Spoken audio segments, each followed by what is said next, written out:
ni watu 25 kwa ujumla. Tarudia tu kutaja majina kwa sababu ya hatua ambazo tutataka ziendelee kuchukuliwa ili iendelee kuwa kwenye kumbukumbu. Watu wafuatao walikamatwa na kupigwa. Nitataja majina tu bila kutaja hali zao za vipigo na maeneo walioumizwa. John Pambalu, Pendo Jonas Kileo, Elizabeth Mambosho, Twa Mwaipaya, Noeli Hema, Saidi Mzee, Ali Juma, Tito Kitalika, Lucas Ngoto, Peter Alex, Emmanuel Severin, Robert Nelson Mazingo, Ali Omar Ismail, Bwire Nyangero Bwire, Francisco Musa, Emmanuel Modes Munihawa, Nasri Said, Omar Othman Toto, Idi Ramadhani Kilongo, Rafael Makala, Shaban Kirita, Eric Zakaria Bulega. Watu wote hawa walikamatwa, walipigwa, waliumizwa, wengine wamevunjwa viungo mbalimbali, lakini hawakutajwa popote kwenye taarifa ya jeshi la polisi. Kuna tukio lingine ambalo ni muhimu likalisemea tena kwa mara nyingine kwa sababu inathibitisha ushahidi wa kwamba jeshi la polisi linasema uongo. Nalo ni kuhusu mwanachama wetu mjumbe wa Baraza Kuu Hilda Newton. Manake hawa wengine polisi wanaweza kuja na sababu ya uongo kwamba kwa sababu hawakuwaingiza ndani ya vituo vya polisi kwa maana ya kuwaandikisha, pengine polisi watasingizia kwamba ndio maana hawakutaja kumbukumbu zao, ambacho itakuwa ni kisingizio tu sababu walikamatwa na polisi. Mwanachama wetu Hilda Newton ameshindwa kuja leo kwa sababu bado hali yake sio nzuri. Lakini katika wakati mwafaka atazungumza. Lakini nimezungumza naye kujua kilichojiri. Na amenieleza kwamba alikamatiwa nje ya geti la Kisutu upande wa pili wa barabara. Na walipomkamata walimwambia anahitajika na ZCO. Wakamchukua na gari yao, atasimulia kwa urefu katika wakati mwafaka. Wakaanza kumpiga ndani ya gari kwenyewe. Na wakati wanampiga wakawa wanamlazimisha atoe password ya simu yake na wakampiga sana wakiwa kwenye gari. Baadaye wakampeleka kituo cha polisi kikuu kwa maana Central Police. Wakamuingiza pale. Katika wakati mwafaka atasimulia kwa kina vipigo walivyokuwa akivipata kila wakati na kila siku katika kipindi chote ambacho alikuwemo Central Police na mateso aliyoyapata. Lakini mimi nataka kwa uzito mkubwa nisemee jambo moja ambalo kwa kweli ni kubwa. Baada ya kuwa wamemkamata na kumpiga, wakamwambia kwa sababu ana mtoto mdogo ananyonyesha, wako tayari ajidhamini ili atoke, aondoke. Wakamletea fomu ya kujidhamini. Ukitaka kujua kwamba kulikuwa kuna nia ovu kubwa kwake, fomu yake yeye ya dhamana haikujazwa kwa utaratibu wa kawaida tu wa mtu kusaini kwamba nimejidhamini. Wakamwambia aweke fingerprints, alama za vidole kwenye fomu ile ili kuwe na ushahidi wa kwamba amejidhamini. Alafu walivyomaliza kuchukua hizo alama zote, badala ya kumruhusu kuondoka kwenye kituo cha polisi, wakamrudisha ndani ya kituo cha polisi cha Central. Na kutoka wakati huo walipokuwa wamekishamsainisha ushahidi wa kwamba amejidhamini, kila aliyekwenda kituo cha polisi cha Central kumuulizia Hilda Newton aliambiwa kwamba Hilda Newton hayupo kituo cha polisi Central, na alikuwa anaonyeshwa ushahidi wa fomu ya dhamana ya kujidhamini na ushahidi wa alama zake za vidole za kwamba amejidhamini na amekwisha ondoka. Kwa hiyo hawakutaka ajulikane yuko wapi. Na hili atazungumza katika wakati mwafaka aliyoyasikia humo, ambayo kwangu mimi niliyasikia ni wazi walikuwa wamelenga kwa baada ya pale kumhamisha, kumpeleka mahali kwingine na kumpoteza kabisa. Na umma uaminishwe kwamba alipewa dhamana, aliondoka, kwa hiyo yeye mwenyewe hajulikani yuko wapi. Sasa kitendo cha mtu ambaye amechukuliwa na jeshi la polisi, ameingizwa kwenye kituo cha polisi, kitendo cha kutokutajwa kwenye taarifa ya polisi kuwa alikamatwa kwa siku zote ambazo alikuwa pale, ni ishara ya kwamba polisi inaficha ukweli na polisi ilikuwa na nia ovu. Sasa haya matendo ya namna hii ni matendo ambayo yanafanana kama wakati wa ukaburu kule Afrika Kusini. Stephen Biko alipouawa na vyombo vya ulinzi na usalama vya makaburu kule Afrika Kusini, vyombo vya ulinzi vilikanusha kuwa havikumchukua, havikumuua. Na walifanya hivyo kwa sababu hawakuwa wameingiza rekodi zake katika maeneo ambayo walimpitisha. Lakini ushahidi ukaja kujulikana baadaye, baada ya kuundwa kwa tume ya ukweli na upatanishi South Africa, kwamba alikamatwa, aliteswa, akauawa.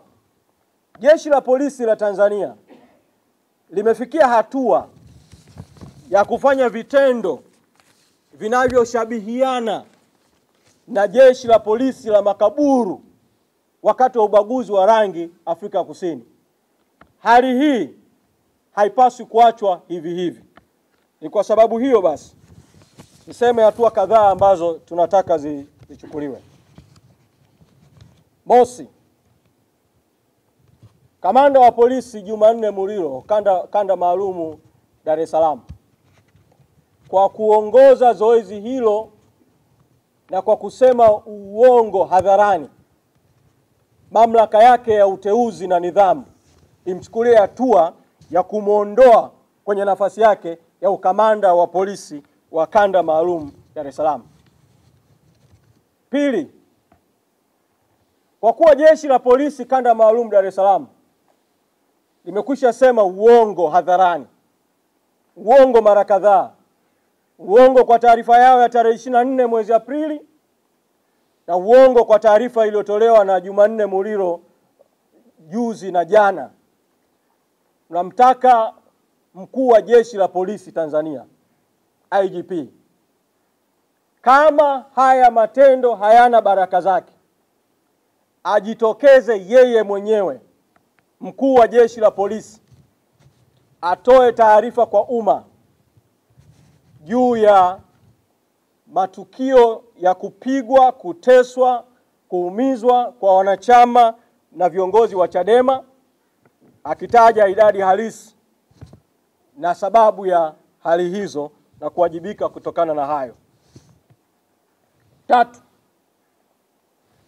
kwa sababu Jumanne Muliro amehusika yeye binafsi pamoja na askari wengine ambao wamehusika chini yake katika zoezi hili, chama tumekwisha waelekeza mawakili wa chama wachukue hatua za kisheria juu ya Jumanne Muliro yeye binafsi kama kiongozi ambaye aliongoza zoezi hili na ameendelea kutoa taarifa za uongo.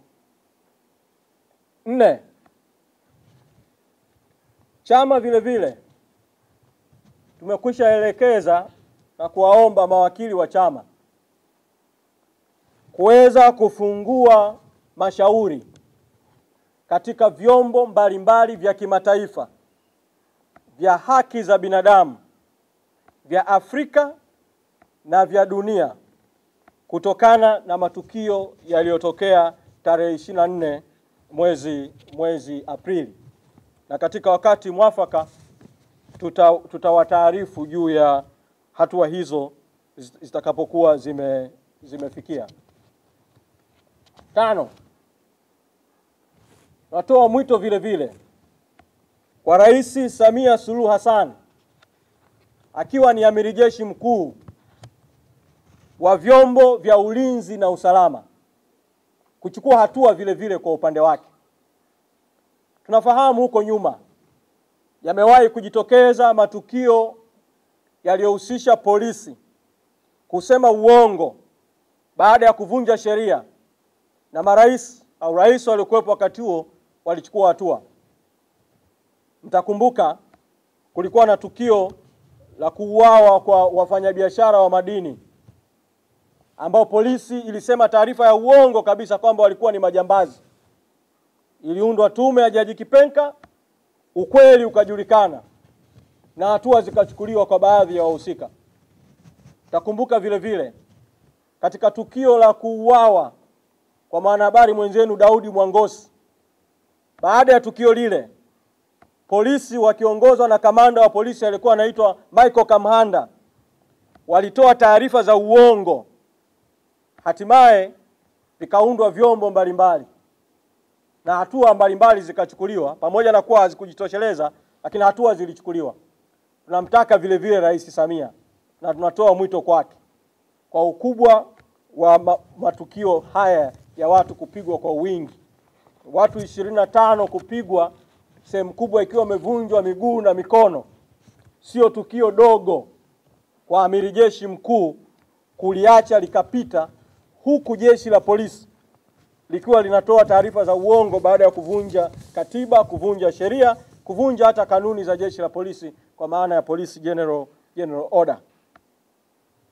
Natoa mwito vile vile kwa chombo chetu cha ndani, kwa sababu Tanzania tunacho chombo, kiondoa vyombo vya haki vya nje ya nchi. Tanzania tunacho chombo kilichoundwa kwa mujibu wa katiba, Tume ya Haki za Binadamu na Utawala Bora. Tunatoa mwito wa wazi kwa tume ipitie matukio yote ya tarehe 24, masimulizi yote yaliyosimuliwa tarehe 25, masimulizi tuliyosimulia leo, ushahidi wa picha, ushahidi wa video, na tume na yenyewe ya haki za binadamu na utawala bora ichukue hatua kwa upande wake. Na nasema haya kwa sababu katika tukio la kuuawa kwa mwanahabari Daudi Mwangosi, kuundwa kwa vyombo vingine havikuzuia tume nayo kuchukua hatua kwa upande wake, kwa sababu katiba ya Jamhuri ya Muungano wa Tanzania inaitamka tume ile kama ni chombo kinachotakiwa kufanya kazi kwa uhuru. Tumie fursa hii kuendelea kusisitiza kwa umma kwamba sisi Chadema tunaamini ilikuwa ni haki na ilikuwa ni halali kwa wananchi, wanachama na viongozi kwenda mahakamani kufuatilia kesi ya mwenyekiti wetu Mheshimiwa Tundu Antipas Lissu. Tunaendelea kulieleza lile zuio la polisi kwamba lilikuwa ni zuio haramu, na tunaendelea kutoa mwito kwa Mheshimiwa Lissu kuachiwa, na kipindi ambacho bado anaendelea kushikiliwa tunaendelea kusisitiza kwa Watanzania kwamba tarehe 6 mwezi Mei kesi itakwenda kwa mara nyingine tena mahakamani. Tunatoa mwito kwa Watanzania kuendelea kujitokeza kufuatilia kesi hii mpaka haki itakapopatikana. Pamoja na madhila yanayotukuta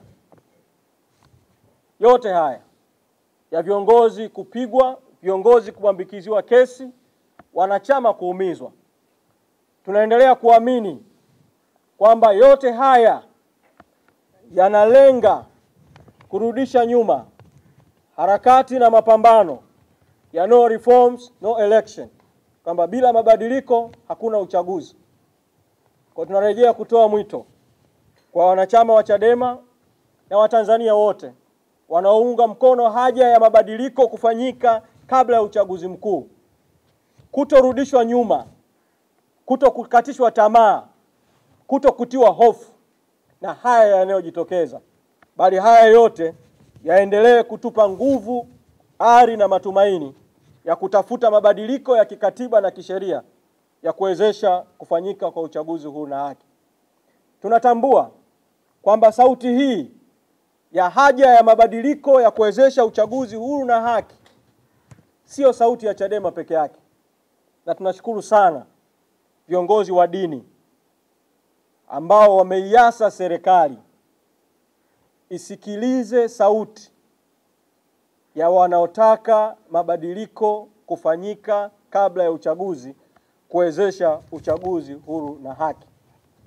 Tunaamini kwa sauti hizo za viongozi wa dini na kwa sauti za wadau mbalimbali ambao wamekushapaza sauti pamoja na sisi, hoja hii ya kutakiwa kufanyika mabadiliko kabla ya uchaguzi si hoja ya Chadema, ni hoja ya umma, ni hoja yenye mwafaka wa kitaifa.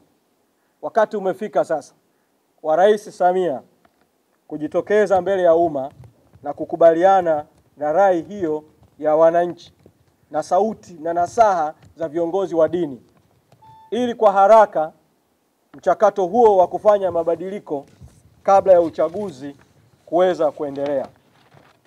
Nihitimishe kwa kutangaza vile vile kwamba pamoja na kuendelea na kesi mahakamani, chama tutaendelea na operation. Na sasa niwatangazie ratiba mpya ya operation tutakao kwenda kuifanya, kwa maana mikutano ya hadhara. Mikutano itaendelea kuanzia tarehe 8 mpaka tarehe 12 mwezi Mei. Sasa tutakwenda mikoa ya kanda ya Victoria, kwa maana ya mikoa ya Geita, mkoa wa Mwanza, mkoa wa Kagera, kwa kadiri ya ratiba itakavyoendelea kupangwa na kutangazwa, lakini kwa tarehe hizo tutakwenda kanda ya Victoria. Na kuanzia tarehe 13 mpaka tarehe 17 mwezi Mei tutakwenda kanda ya Serengeti, kwa maana kanda yenye mikoa ya Mara, Simiyu, Shinyanga. Kama ushahidi na ushuhuda ya kwamba pamoja na madhila yote, pamoja na yote tunayofanyiwa, hatutarudi nyuma katika azma yetu ya kuendelea kuunganisha Watanzania kutaka mabadiliko ya msingi yaweze kufanyika kabla ya kufanyika kwa uchaguzi wa mwaka 2025. Ndugu wanahabari, tunawashukuru. Hilo ndio jambo ambalo tuwaitia leo, lakini nitoe nafasi kwa Mheshimiwa Pambalo. Itabidi pengine